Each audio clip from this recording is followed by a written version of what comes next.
There are 46 heroes memorialized in West Roxbury, and today we are going to honor these men and women by sharing their stories. At the time of death, they range from 18 years old to 92, with a majority of them in their early 20s. Some were college graduates, while others dropped out of high school in order to enlist. 9 served in World War I, over 30 in World War II, 1 in Korea, 4 in Vietnam, 1 in Iraq. 1 was killed in the training exercise. Some were born in West Roxbury or were residents of West Roxbury at the time that they enlisted, or were survived by loved ones who lived in West Roxbury. They were privates, corporals, staff sergeants, captains, second lieutenants, and lieutenant colonels. They served in the U.S. Army, Navy, Air Force, and Marines. They were medical specialists, fighter pilots, gunners, riflemen, navigators, technicians, electricians, fight instructors, or switchboard operators. They left behind childhood friends, grieving parents, brothers, sisters, and in some cases, wives and children. But above all else, they were brave men and women who loved and served our country, risking their lives for others. The Great War, now more commonly referred to as World War I. The conflict broke out a few years earlier in 1914 when the Archduke of Austria, Franz Ferdinand, was assassinated. His murder started a war that lasted 4 years, with Germany, Austria-Hungary, Bulgaria, and the Ottoman Empire fighting together against Great Britain, Russia, Italy, France, Romania, Japan, Canada, and the United States. The United States fought for 2 years, with more than 4 million men and women taking part in the war effort. Altogether, we lost close to 126,000 men and women, with another 235,000 wounded and 5,000 missing in action. Another 43,000 servicemen died from the Spanish flu, which was raging across the world at this time. What do we know about those who served in World War I? Let's take a look. On the corner of Spring Street and Gardner Street, Albert Frank Habel is commemorated for his service in the Great War. Albert was born in West Roxbury on August 24, 1893. His father, Albert William Habel, was a lineman for the New England Telephone Company. His mother, Wilhelmina Louise Roth Habel, was known as Minnie. Both were born in Boston. Albert also had 2 brothers, Fred and George, and 1 sister, Helen. Prior to enlisting in the U.S. Navy at the age of 24, Albert worked as an auto mechanic at a garage in East Dedham. He lived at 12 Gould Street in West Roxbury at the time. According to his draft registration card, he was listed as short in stature, slender, with blue eyes and light-colored hair. He was also single at the time of his enlistment, but at some point married. His wife was Anna Elizabeth Feeney. He first reported for duty at the Navy Air Station Bayshore, Louisiana, on December 11, 1917, and then transferred to the Navy Air Station in Virginia in September 1918. He was a chief's mechanic's mate. Tragically, on Sunday, February 23, 1919, Albert was lost in a seaplane accident in the Chesapeake Bay. He was 26 years old. On December 7, 1941, the Japanese bombed Pearl Harbor in a surprise attack on our fleet. The next day, the United States, along with our allies in Great Britain, declared war on Japan. In return, Germany and Italy declared war on the United States. Thus, the U.S. was finally thrust into World War II, which had officially started 2 years earlier when Adolf Hitler and his German forces invaded Poland. The war devastated much of Europe and Japan, and ultimately ended on September 2, 1945, with the dropping of the atomic bomb on Hiroshima and Nagasaki.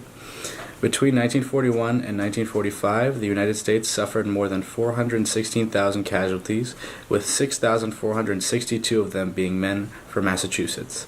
Let's take a closer look at the West Roxbury men who lost their lives in World War II.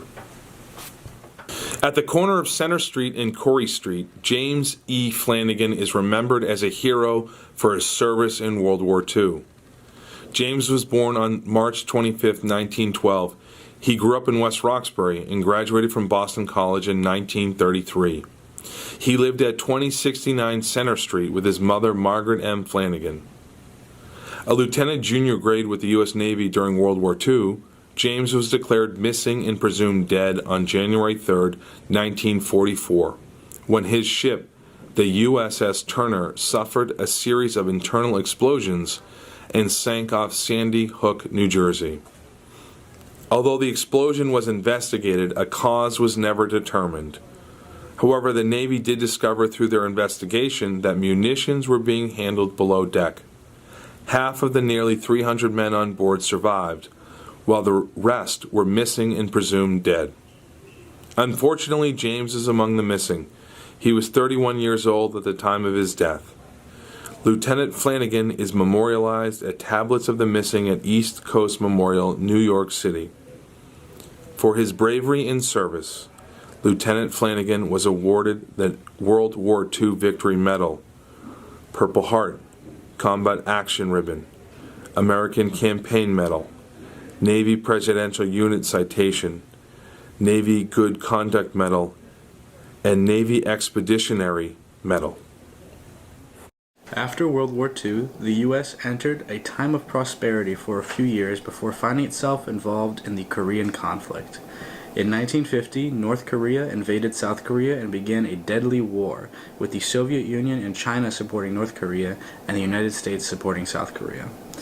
Although initially reluctant to join the war efforts, President Truman ultimately threw U.S. troops and support to South Korea in an effort to contain the spread of communism.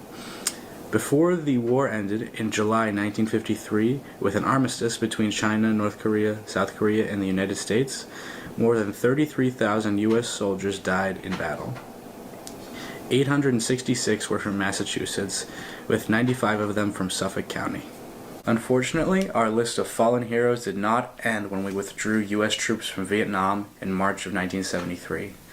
We lost 2 more service members from West Roxbury in 1982 and 2003. At the corner of Wren Street and Robin Street, close to the big Victorian home in which we grew up, my brother Kieran Edward Kennedy is remembered for his service and sacrifice in Operation Iraqi Freedom. We were so honored when the plaque was affixed to the street corner so close to our home. Kieran was born on October 30th, 1960. He was the 5th of 10 children born to our parents, John Kevin Kennedy and Geraldine Martin Kennedy. Growing up, Kieran was a typical boy. He loved being outdoors, playing with his brother Neil and neighborhood kids. He had a big heart and was kind to all. After graduating from Xaverian Brothers High School, he attended the University of Massachusetts, Boston, where he majored in marine biology. It was while he was working there as a lifeguard at the pool that he met his wife, Kathy. He was teaching scuba diving lessons, and she was one of his students. A romance began. Not too long after they married, they set off on a bicycle adventure riding from West Roxbury to Florida. It was while in the South that Kieran explored the idea of becoming a military pilot. At the age of 29, he enlisted in the Army. After graduating from boot camp, he entered the Army's Warrant Officer Candidate School. He graduated and began his flight training at Fort Rucker. After moving along the East Coast with several postings, Kieran was assigned to Fort Campbell in Kentucky, where he was attached to the 5th Battalion, 101st Aviation Regiment of the 101st Airborne Division. He and Kathy bought a farm on which to raise their 3 children, Christopher, Caitlin, and Kevin. In the course of raising his family and working, Kieran earned a master's degree in aeronautical engineering from Embry-Riddle Aeronautical University. He had the best of both worlds, a career as a helicopter pilot for the U.S. Army and a beautiful family. Kieran was deployed to Iraq as part of Operation Iraqi Freedom in February 2003. He was a Chief Warrant Officer 3 and the safety officer for his battalion. On November 7, 2003, Kieran was the co-pilot of a Black Hawk helicopter flying into Crete, Iraq. Tragically, his helicopter was shot down by enemy fire. My brother, along with the pilot and 4 others on board, were killed when the helicopter crashed on the bank of the Tigris River. Kieran was 43 years old when he died. He was posthumously awarded the Bronze Star Medal, the Purple Heart, and the Army Aviator Badge. He is buried in Milton Cemetery, where family and friends often visit to say hello and let him know how much he is missed.